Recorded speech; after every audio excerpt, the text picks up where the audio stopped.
Olá pessoal, voltei, né? Vamos ver se a gente realmente compreendeu o que é pressão, né? Então a gente vai corrigir os exercícios propostos do livro que foram passados, para também sanar qualquer dúvida que tenha ficado sobre a explicação, tá? Bom, é a página 202 do livro de vocês. O meu quadro é muito pequenininho, então não dá para colocar o enunciado, tá? Mas eu vou ler e vocês podem acompanhar no livro de vocês também. Beleza? Então vamos lá. Questão 6. Um estudante segura um lápis como indicado na figura ao lado, né? Aí a figura, ela mostra aí essa formação aqui, né? Você tem um lápis onde a ponta mais fina tá no dedão, sendo indicado por 1, e o lado maior, né, tá no dedo indicador e ele indica por 2. Considere F1 e F2 as respectivas intensidades das forças que as extremidades 1 e 2 do lápis exercem sobre as pontas dos dedos do estudante, e P1 e P2 as pressões exercidas pelas forças F1 e F2. Assim podemos dizer que, bom, vamos pensar no seguinte: quando eu seguro o lápis dessa forma aqui, ó, o lápis ele não está se movendo, não é verdade? Então, pela ação e reação, eu tenho que a força 1 vai ser igual à força 2. Porque se alguém fosse maior, ou meu dedo iria para lá, ou meu dedo iria para cá, né? Mas está paradinho, então F1 igual a F2. É a primeira coisa que a gente pode determinar aqui. Tranquilo? Então, a gente tem que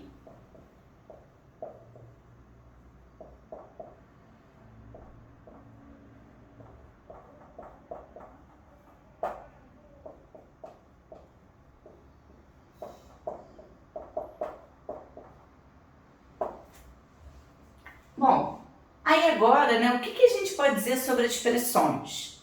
Né? Porque nas alternativas aí ele se refere tanto às forças quanto às pressões.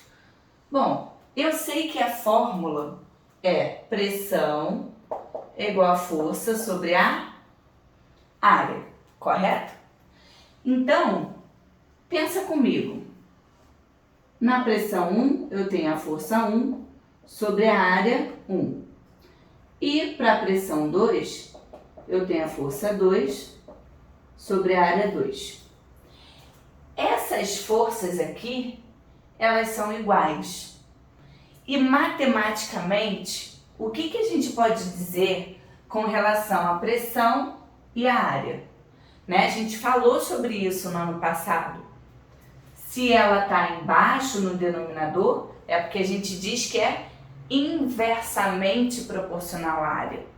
E se você for experimentar, né, fazer essa questão do lápis, você vai observar que um lado vai furar mais do que o outro. Um lado te incomoda mais, porque acaba exercendo uma pressão maior. Então observem que a área 1 é uma área o quê? Pequena, não é verdade? E a área 2 é uma área o quê? Grande, né? Em comparação um com o outro, claro. Então, se eu digo que a pressão é inversamente proporcional à área,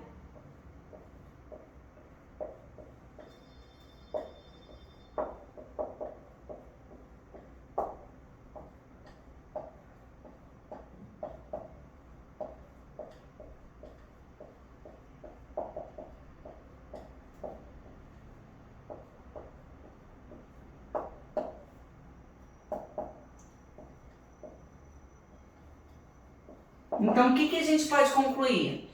Se essa minha área 1 é pequena, e eu sei que é inverso, né? Então, para uma área pequena, o que vai acontecer com a minha pressão? Ela vai ser grande. E para uma área grande, eu vou ter uma pressão o quê? Pequena. Bom, então se P1 é grande e P2 é pequeno, né? O que a gente conclui aí? Que P1, que F1 é igual a F2 e P1 é maior do que P2. Isso é a alternativa D de dado. Prontinho. Essa é a questão 6. Se vocês pararem para analisar, não é uma questão de conta, é de você realmente utilizar o que você aprendeu do conceito de pressão, tá? Então, agora nós vamos para a questão 7. Ao escrever, um estudante aperta o lápis contra o papel, exercendo uma força de intensidade média de 3,6 newtons. Então, tem um papel, ele está fazendo uma força, né? E essa força ele indica como sendo de 3,6 newtons. Perpendicular ao plano da escrita.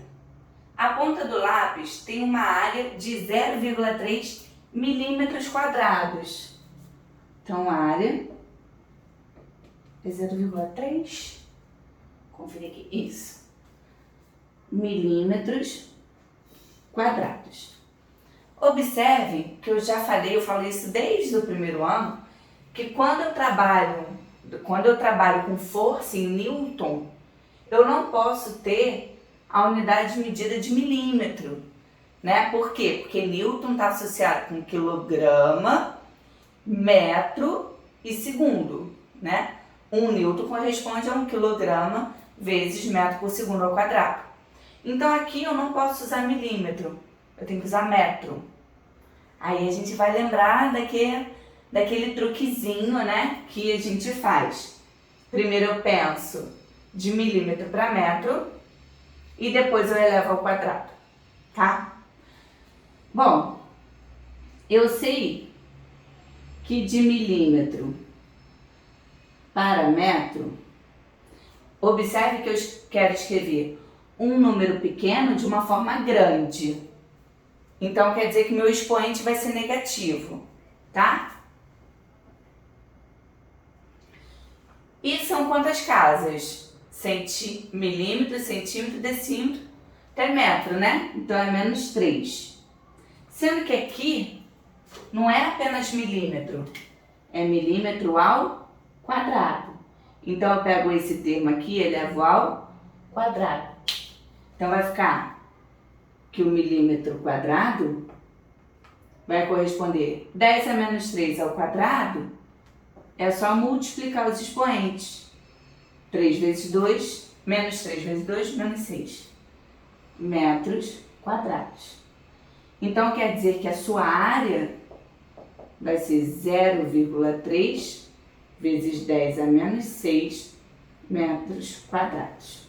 Eu sei que vocês odeiam essas conversões, mas é importante saber fazê-lo, tá? Bom, vamos continuar o enunciado. Determine a pressão exercida sobre o papel em atmosfera, tá? Então, ele quer saber a pressão em ATM. E ele diz que 1 ATM, porque você vai ter que converter, porque a pressão ela sai em Pascal, né? Ou Newton por metro quadrado. Então, ele diz que 1 ATM é igual a 1 vezes 10 a quinta Pascal, tá? Bom, então aqui a gente vai usar a fórmula, né? Onde a pressão é igual a força sobre a área, para poder achar essa pressão. Então, a pressão vai ser 3,6 dividido por 0,3 vezes 10 a menos 6. Correto? Então, a pressão vai ser igual. Na divisão aqui, eu tenho a mesma quantidade de casas. Então, é a mesma coisa que eu dividir 36 por 3. Tá bom? Que vai dar 12. 10 a menos 6. O que eu faço? Eu subo ele invertendo esse sinal do expoente. Então, se aqui é menos, ele passa a ser mais. Isso daqui está em Pascal, mas o enunciado diz que quer em ATM. Para eu ter ATM, o meu expoente tem que ser 5 e não 6, né? Então, eu vou tirar um zerinho daqui. Então, eu vou escrever minha pressão como sendo 120 vezes 10 à quinta. Aí, como 10 à quinta Pascal corresponde a 1 atm, né? Então, no lugar de 10 à quinta Pascal, eu vou escrever o quê? ATM. Pronto. A pressão vai ser 120 ATM.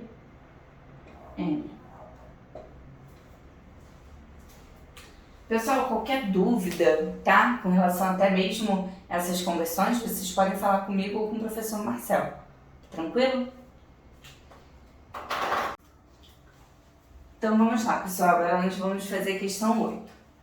Bom, a questão 8 diz o seguinte: considere esta situação inicial. Uma pessoa está parada em uma fila em pé, distribuindo igualmente seu peso sobre seus 2 pés, que se apoiam no solo plano e horizontal. Bom, então aqui você tem, né, a pessoa se apoiando nos seus 2 pés, igual você fica em pé, tá? Considere agora esta situação final. Em dado instante, essa pessoa levanta um dos pés, ficando apoiada apenas sobre o outro. Então, se a pessoa estava assim, né, ela levantou um pé e ficou apoiada somente sobre o outro. Os pés dessa pessoa mantêm iguais áreas de contato com o solo. Seja P a pressão exercida pela pessoa sobre a área de contato com o solo, na situação inicial, determine em função de P a pressão P1 exercida sobre cada um dos pés na situação inicial, tá? Então, observe que inicialmente você tem, né, o peso do seu corpo distribuído nos 2 pés. Então, como ele diz, né, que a pressão sobre cada área P, né, então você vai ter inicialmente que a pressão P1 vai ser igual ao próprio P. Agora, quando você pega e tira um pé, toda a pressão que estava distribuída nos 2 pés passa a ficar num pé só. Então você vai ter o dobro de pressão porque você reduziu pela metade a área. Não é verdade? Você tinha 2 áreas de contato, agora você só tem uma. Se é inversamente proporcional, né? Então, para a situação final, P2, você vai ter o dobro de pressão, tá? Aqui não tem muito mistério não, você pode ficar em pé e testar. Observar quando você está com os 2 pés, você tem uma pressão, e quando você levanta um dos pés, você sente que essa pressão aumenta. E lembra da proporcionalidade que eu falei na questão, acho que o 7 ou 6? É a mesma coisa que está acontecendo aqui. Tranquilo? Então agora vamos para a questão 9. O tijolo da figura a seguir tem arestas A, B e C, tais que B é igual a A sobre 2 e C é igual a A sobre 3. Aí ele mostra, vocês sabem que eu não sou muito boa desenhando, né? Mas sigo tentando. Ai, meu Deus.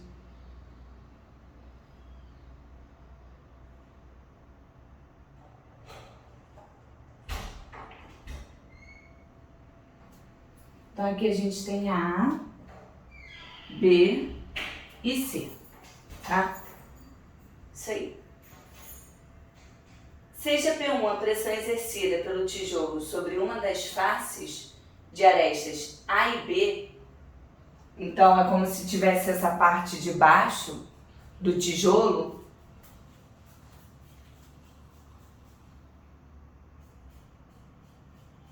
quando tijolo se apoia sobre uma das faces de arestas AC, a pressão é P2. Então, P1 são as arestas A e B. P2 vão ser as arestas A e C. Então é como se fosse, né, você virando ele de lado, essa parte mais fininha, né? E quando ele se apoia sobre uma das faces de arestas B e C, é a pressão P3. P3, B e C. Bom, então aqui a gente vai pensar na fórmula, né? Onde a pressão é igual a força sobre a área. Pensa que essa força, na verdade, é a força peso, porque é o peso do tijolo que está fazendo pressão conforme a gente vai virando as faces desse tijolo. Então a pressão P1 vai ser o quê?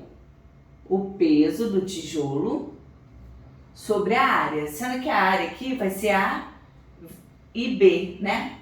Como é um paralelepípedo, a área aqui vai ser um retângulo, né? De cada uma das faces é um retângulo. Então, vai ser A vezes B, sendo que B vale A sobre 2. Então, você vai ter A vezes A sobre 2. Correto?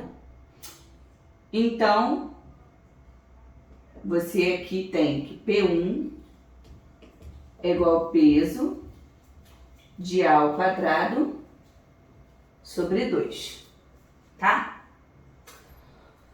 Bom, então quer dizer, né, isso daqui é uma área. Então quer dizer que eu tenho a força sobre a área dividido por 2. Isso corresponde à pressão. Ou melhor dizendo, eu posso considerar também, né, eu vou pegar esse meio que está aqui, aqui embaixo e vou passar multiplicando.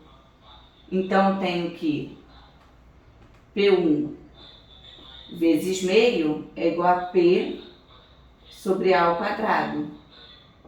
Isso implica que P1 sobre 2 é igual a P sobre A ao quadrado.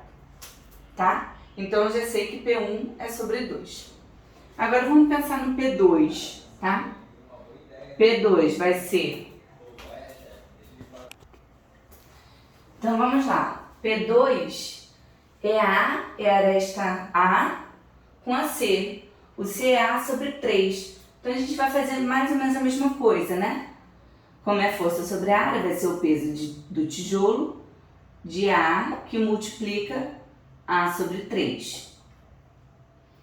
Então, eu tenho que P2 vai ser o peso do tijolo A ao quadrado sobre 3.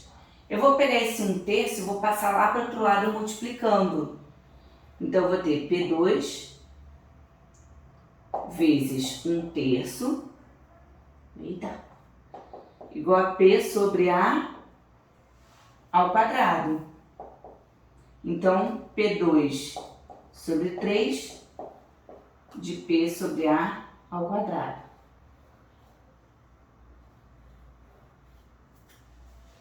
Agora eu vou pensar no P3, tá? P3 vai ser o peso do tijolo e a área B vezes C. B é A sobre 2 e o C é A sobre 3. Então, P3 é igual a P de A ao quadrado sobre 6. Vou pegar esse 1/6 e vou passar lá para o outro lado multiplicando. Então, P3 vezes 1/6 é igual a P de A ao quadrado, né? Então, a gente tem que P3 sobre 6 é igual a P sobre A ao quadrado. Por que a gente fez isso? Porque, na verdade, eu quero saber qual é a relação que existe entre eles, qual é a igualdade, qual é a semelhança que existe entre essas diferentes pressões. E vocês estão observando que esse termo aqui ele é sempre igual, ó. Então quer dizer que, se isso daqui tudo é igual, então eu posso escrever que P1 sobre 2 é igual a P2 sobre 3, que é igual a P3 sobre 6. Essa é a relação existente entre as pressões. Tá? Espero que tenham entendido. E agora a gente vai para a última questão, que é a questão de número 10. Bom, a questão número 10, ela é aquele tipo de questão, na verdade essas questões sobre pressão, né, estão daquele jeito que vocês não gostam, que é com muita letra e poucos números, né, que exigem mais uma questão da compreensão mesmo do que apenas realizar continhas. Mas ela é bem simples, tá? Vamos só ter atenção aí que vocês conseguem pegar. Ó, os 4 cubos da figura a seguir são feitos de um material cuja densidade é D e suas arestas medem A. No local, então, observe, ó, a densidade é D e a aresta é A. No local, a aceleração da gravidade é G.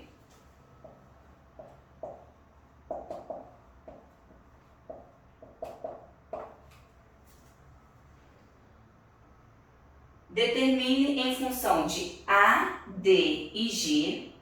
Letra A, o peso P.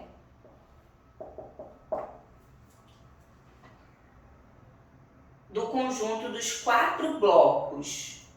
Então, ó, são 4 blocos, tá? Então, se eu quero pensar nos 4 blocos, eu vou ter que pensar no peso de cada um deles, tá?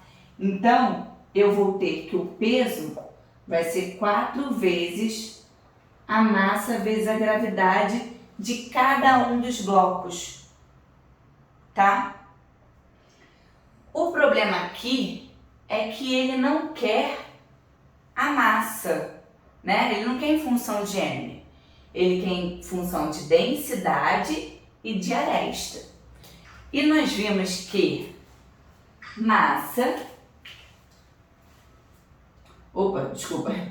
nós vimos que densidade é igual a massa sobre volume. Então, não quer dizer que eu posso escrever a massa como sendo densidade vezes volume? Então, beleza. No lugar da massa, eu escreverei densidade vezes volume. Então, tem que o peso vai ser 4 vezes densidade vezes volume vezes gravidade. No entanto, o enunciado, ele diz que quer que a gente escreva em relação com A, D e G. Então, eu posso escrever esse volume V aqui? Não. Mas eu não estou falando de blocos. E eu sei que o volume do bloco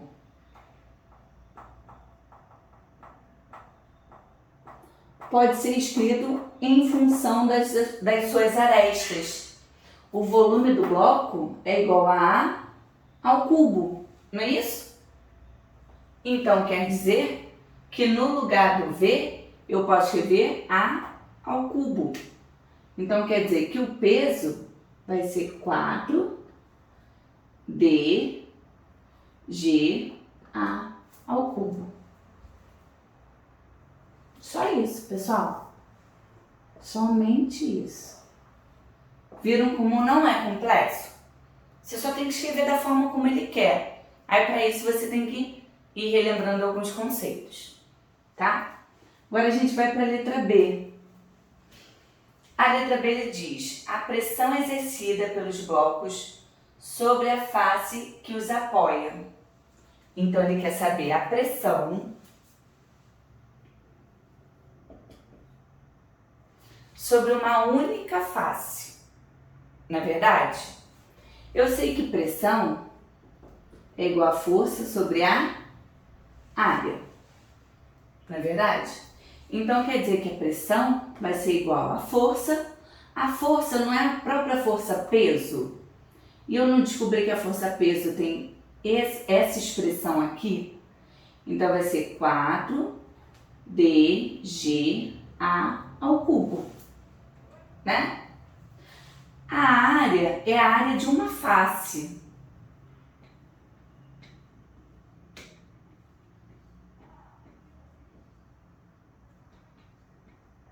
A área de uma face não é a mesma coisa que a área de um quadrado, onde o lado mede A? Então quer dizer que a área de uma face é A ao quadrado. Então no lugar dessa área aqui, eu vou escrever quem? A ao quadrado. Bom, agora ficou simples, não é verdade? A pressão vai ser 4DG. Aí eu corto esse A ao quadrado com esse cubo, né? Porque sobra só um A. Então vai ser 4DGA. Prontinho. Bom, pessoal, é isso. Eu espero que vocês tenham gostado, que vocês tenham compreendido. Qualquer dúvida é só chamar a mim ou ao professor Marcel para a gente poder sanar qualquer problema que ainda tenha ficado. Tá bom? Espero que tenham gostado.